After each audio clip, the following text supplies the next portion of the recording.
Okay okay sir. अगला जो हम सवाल लेंगे वो शुभम का लेंगे, शुभम गिरोत्रा। वो बोलना चाहते हैं आपको कि sir I am stuck with Star Health, so please tell me what should I do 800 shares at 624।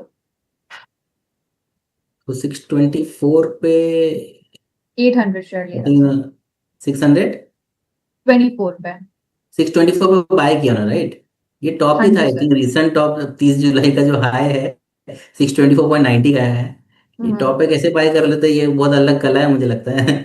But ठीक है, देखो फिर भी स्टॉक है ना अप ट्रेंड में है, तो मुझे लगता है कि इनको डरने की तो कोई ज़रूरत नहीं है। हो सकता है थोड़ा साइडवेज पेन रहे स्टॉक में।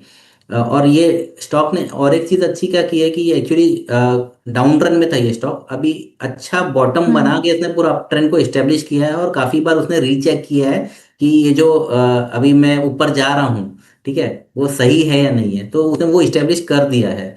तो मेरे ओके। हिसाब से तो आप होल्ड कर सकते हो। इनका जो डाउन ट्रेंड का जो लेवल रहेगा 498 रहेगा। 498 के नीचे अगर जिस दिन भी इसने क्लोज कर दिया है, या अगेन इसका जो मेजर ट्रेंड था जो डाउन था, है ना, वो उसको रिज्यूम कर देगा, तो तब होल्ड नहीं ओके। करना होप के चक्कर में कि ये वापस से ये हो जाएगा, बट तब तक तो मेरे हिसाब से आप होल्ड कर सकते हो। ऊपर में जो मुझे टारगेट लेवल्स दिख रहे हैं वो है 637 740 लेवल्स। सो 498 का स्टॉप लॉस है, स्ट्रिक्टली आप होल्ड कर रहे हो, और नया ऐड मत कीजिए बिकॉज आप पेन में हो जाओगे, ऑलरेडी पेन में हो। सो मैं एटलीस्ट नया ऐड करने के नहीं बोल रहा हूँ, बट ऊपर में जो मैं रेजिस्टेंस बता रहा हूँ 637 740, ये टारगेट लेवल्स है। वहां पे थोड़ा थोड़ा अपना प्रॉफिट बुकिंग करके trailing stop loss method use कर सकते हो। ओके। अगला जो हम सवाल लेंगे वो हम लेंगे दिलीप कुमार का। वो आपसे जानना चाहते हैं, उनके पास ग्लोबल हेल्थ लिमिटेड है जो उन्होंने खरीदा है at 1358। So what should I do, I am in profit 81 shares, please suggest. और इसी के साथ सर एक और सवाल भी इसमें ऐड ऑन करूंगी, वो है HUL और अल्ट्राटेक का। तो 3 शेयर है आपके पास। सबसे पहले बात करेंगे ग्लोबल हेल्थ लिमिटेड की।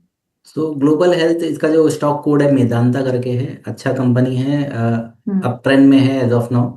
तो आप होल्ड कर सकते हो, कोई प्रॉब्लम नहीं है, और आप प्रॉफिट में भी हो तो उसको trading stop loss method use कर सकते हो। तो मैं दो तीन आपको ट्रेडिंग स्टॉप लॉस दे दूंगा, अलग अलग टाइप के स्टॉप लॉसेस यहाँ पे बन रहे बिकॉज अप ट्रेंड में है, तो आपका फ्लेक्सिबिलिटी काफी अच्छा है। एक रहेगा आपका 1289 का स्टॉप लॉस, और दूसरा रहेगा 1198 का। तो ये दो स्टॉप लॉस से आप होल्ड कर सकते हो, there is no problem because up trend established है स्टॉक। दूसरा अगला जो एच स्टॉक है यू सर एल वो की है बात कर रहे थे। HUL। जी। So H U L as of ना, बीच में जब इसका रिजल्ट आया था तो उस दिन उसको काफी पिटाई मिली थी। उसके बाद में वो जो पिटाई हुई थी उसका जो हाई और लो है उसके अंदर ही अभी एज ऑफ नाउ चल रहा है स्टॉक। सो 28 जुलाई का जो कैंडल बना है, 2213 का हाई है, 2016 का लो है। जब तक ये या तो ऊपर में या तो नीचे में ब्रेक नहीं करता, तब तक फर्दर डायरेक्शन एचयूएल में नहीं मिलने वाली है, और इसमें फ्रस्ट्रेशन होने वाला है स्टॉक में। सो आपको ये ध्यान रखना है कि ऊपर जाए तो ठीक है, बट 2016 के नीचे जिस दिन भी क्लोज कर रहा है आप एग्जिट कर देना, बिकॉज ये सीवियर डाउन ट्रेंड में चले जाएगा स्टॉक। ओके। तीसरा सर अल्ट्राटेक पे था।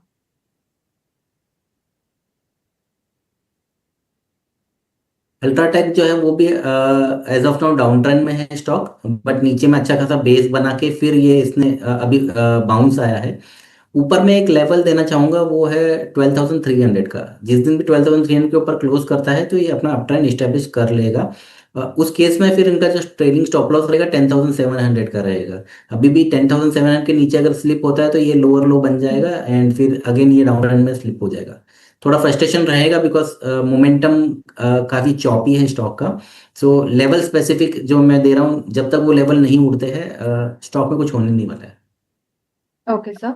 अगला जो हम स्टॉक लेंगे वो हम ऑटो सेक्टर से लेंगे। ऑटो सेक्टर में आज 0.77% की तेजी देखी जा रही है। जो स्टॉक है वो है मारुति सुजुकी। मारुति सुजुकी ने भी अपने जून तिमाही के नतीजे जारी किए जो कि काफी मिले जुले रहे। नेट प्रॉफिट की अगर मैं बात करूं तो 10.8% घटकर ये 3,352 करोड़ रुपए पर रहा। लेकिन जो बाजार ने एस्टिमेट किया था उसके अकॉर्डिंग ये काफी बेहतर रहा। रेवेन्यू में भी बढ़त दर्ज हुई, हालांकि जो ऑपरेटिंग प्रॉफिट है उस पर दबाव बना हुआ है। अगर मैं अभी आपको स्टॉक चार्ट्स पे दिखाऊं तो 0.74% की गिरावट देखी जा रही है। 14,128 के लेवल्स पर मारुति सुजुकी इस वक्त कारोबार कर रहा है। ऐसे में सर ये स्टॉक देखिएगा मारुति सुजुकी का, इस पर क्या आपकी इन्वेस्टमेंट स्ट्रैटेजी बनती है, पहला ये सवाल रहेगा। दूसरा, ऑटो सेक्टर, पूरे ऑटो सेक्टर से मैं बात करूंगी कि कौन सा आपका पसंदीदा स्टॉक है इस सेक्टर से।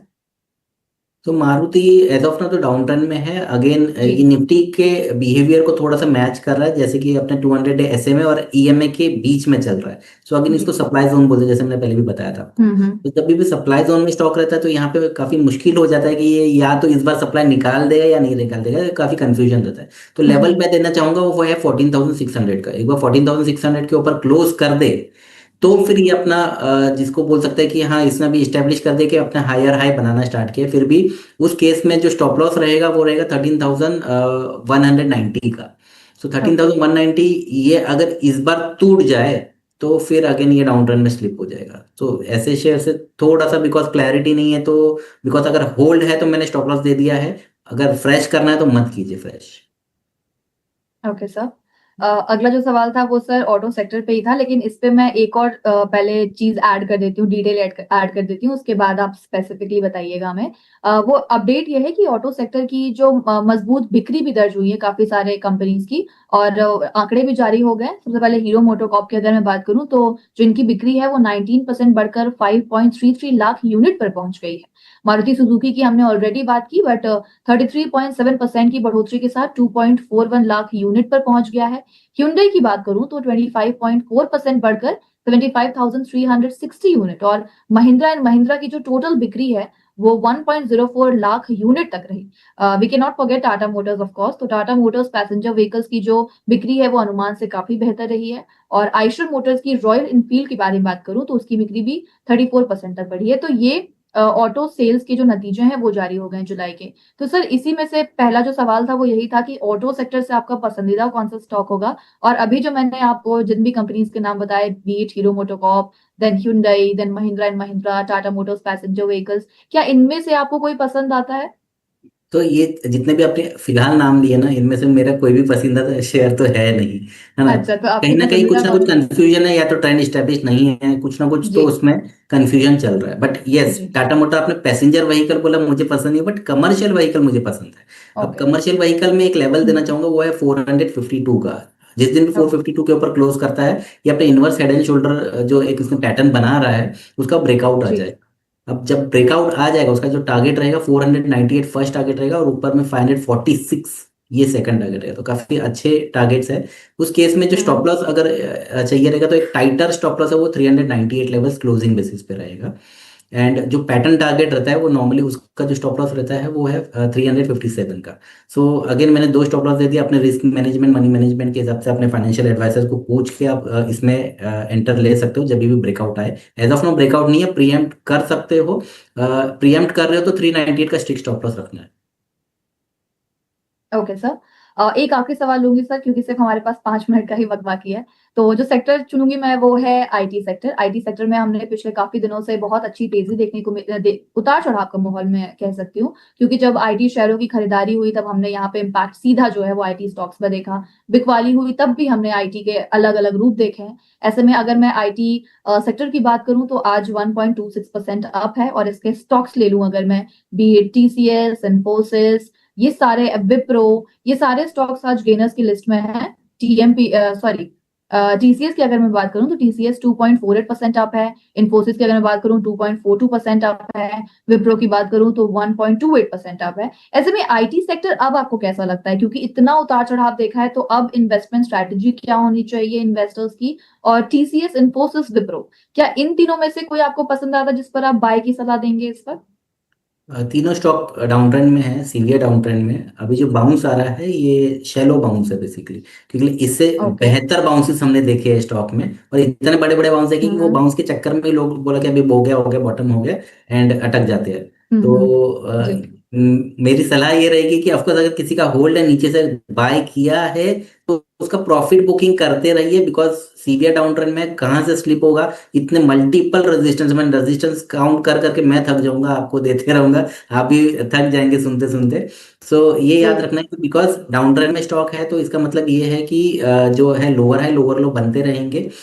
इनको अप ट्रेंड स्टेब्लिश करने में कम से कम मुझे ऐसा लग रहा है कि बिकॉज ये जो इन्होंने क्या किया है कि अपना डेली, वीकली और मंथली लेवल्स, ये सारे टाइम फ्रेम में डाउन ट्रेंड को स्टेब्लिश कर दिया है। अब ये हम्म। सारे डाउन ट्रेंड से अप ट्रेंड में जाने के लिए कम से कम 1 से 1.5 साल लगेगा, है ना। तो मुझे ऐसा लगता है कि तब तक इनको आप है ना प्ले बुक में रखिए। हाँ, बाउंसेस को खेलना है अगर बहुत ज्यादा कंपलसरी है तो विदाउट स्टॉप लॉस मत कीजिए ये सारे स्टॉक में, बिकॉज आपने भी देखा है कि एक अच्छा बाउंस आ जाता है और फिर अचानक से गैप डाउन हो जाता है, 2-2 जी। 3-3 टके 5-5 टके के। तो वहां जी। पे फिर देखो, एक ट्रेडर जो है नॉर्मली 4-5% के ही स्टॉप लॉस रखते हैं, उससे बड़े स्टॉप लॉस रखते नहीं। और आपने खरीदा और हम्म। अगर नेक्स्ट डे ही आप 4-5% का सीधा गैप डाउन ही हो रहा है, सो आप ट्रैप हो जाते हो ऐसे चक्कर में, और फिर वो नॉर्मली जो ट्रेडिंग स्टॉक होता है वो आपके लॉन्ग टर्म बन जाता है। इस तरीके से मत कीजिए जी। आईटी सेक्टर में। आईटी में सिर्फ एक ही स्टॉक है जो है OFSS, ओरेकल फाइनेंस। ये जो अपना अप ट्रेंड में अभी भी है। अगर किसी को हम्म। आईटी ही इतना कंपलसरी खेलना है तो फिर हम्म। ये एक अच्छा स्टॉक है। जब भी गिरता है वो अपना पूरा रिकवर करके जो प्रीवियस स्विंग है उसको ब्रेकआउट कर देता है। सो ये स्टॉक में अगर कर सकते हो तो करो, बट रिटेल मुझे लगता नहीं है कि OFSS में इंटरेस्टेड भी रहेंगे, क्योंकि 11,400 का शेयर है ये, है ना। एक शेयर 11,400, नॉर्मली रिटेल यहाँ भटकते नहीं है। चलिए, गोविंद जी आपसे जानना चाहते हैं एचयूएल के बारे में, बट मैं आपको बता दूं गोविंद जी, हाय, फर्स्ट ऑफ ऑल हरियाणा से आप हमें लिख रहे हैं, तो मैं आपको बता दूं कि एचयूएल पे सर